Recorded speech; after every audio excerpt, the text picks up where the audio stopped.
my observation about younger ministers would be this, because I lived through this. I watched Pastor Jack live through this when he was much younger. Um, Teachers like me, we get information. We take delight in the revelation. We take delight in the word. And so we want to get it all out there. So if the message, I've joked for years, Jesus not one time has admitted how good my point 3 is. He'll interrupt at point 2 and he won't let me finish. And when I was young in ministry, I would make the mistake, and I think a lot of kind of teaching style ministries do this. I would make the mistake of preaching past the point when God intervened in a message or in a service, and I'd let it go for a minute, but then I'm totally convinced that I know what I'm doing and I'm going to get to the end, because the end is really good. And, the Lord should really honor the end. If he honored the middle this much, and so many times early on, I would preach past that point. Yeah. And to me, preachers, they make a different mistake.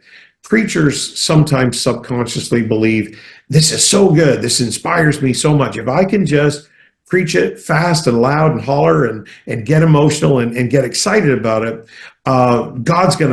it's just gonna blow up at some point. I see that.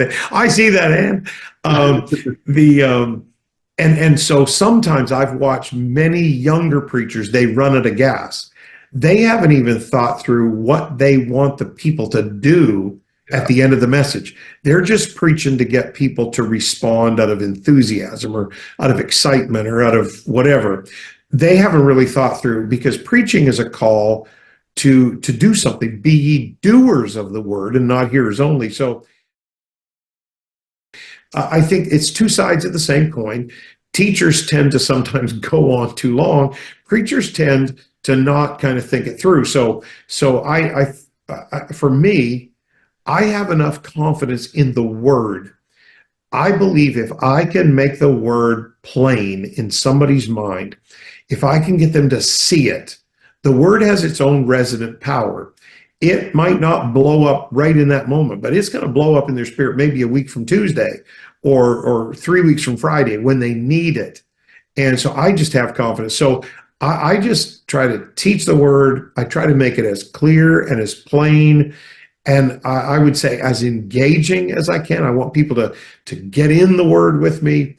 And then I just have confidence that at some point in that service, the word's just going to all by itself go. And when it does, I'm going to try to get out of the way.